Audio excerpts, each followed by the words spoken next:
Okay, we are going to do 1/2 minus 1/6 first. This is the last problem on your skills quiz. You can either turn your paper over and do this with me or do it beside the problem. So I'm going to write my problem down first, draw my line. This area that has the most blank area is where we're going to show all of our work. This is going to be kind of chaotic over here. We're going to keep this all nice and organized. All right, right now I cannot subtract those two fractions because my denominators are not the same. To make a common denominator, we're going over to my work side. We're going to make a ratio table for 1/2 and 1/6. Remember, we're going to use our multiples of each of these numbers to make our ratio table. Every fraction we make in this ratio table will be equivalent or equal to 1/2, equivalent or equal to 1/6 in this ratio table.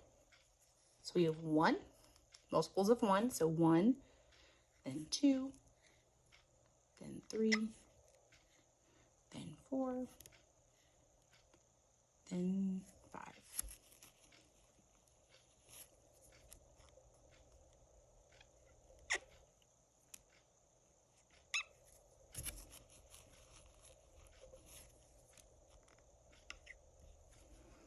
Then I'm going to do the ratio table and extend 2. So my multiples of 2 are 2, 4, 6, 8, and 10. Just like yesterday, I'm starting out with 5 multiples. 1, 2, 3, 4, 5. We can extend the ratio tables if we need to.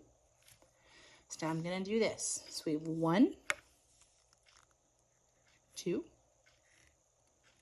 3, 4, and 5.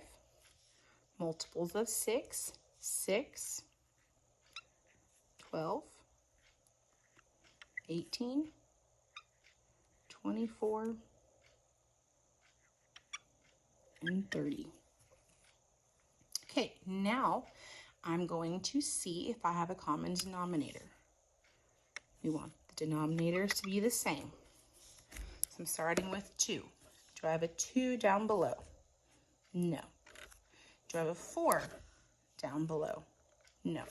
Do I have a 6 down below? I do. So I'm going to underline here, underline here. I'm going to circle this because that shows me there's my common denominator. 1/2 is equivalent to 3/6. I'm using the 1/6 here. In my ratio table, we said that 3/6 was equivalent to 1/2, and I'm using the 1/6 here. My denominators are the same, so now I can subtract these. 3 minus 1 is 2. My denominators stayed the same. That's a 2 right there. Okay, that answer would not be on a multiple choice answer choice because it can be simplified. So we're going to use our multiplication table starting on row 1. Do I have a 2 on row 1? I do, so plot that finger there. Do I have a 6 underneath it? I do. So the 2 becomes a 1. The 6 becomes a 3. So I'm going to say this is equal to 1/3. Please make sure you have shown your work beside this problem. You may go back and re-watch this as many times as you need to. Thank you.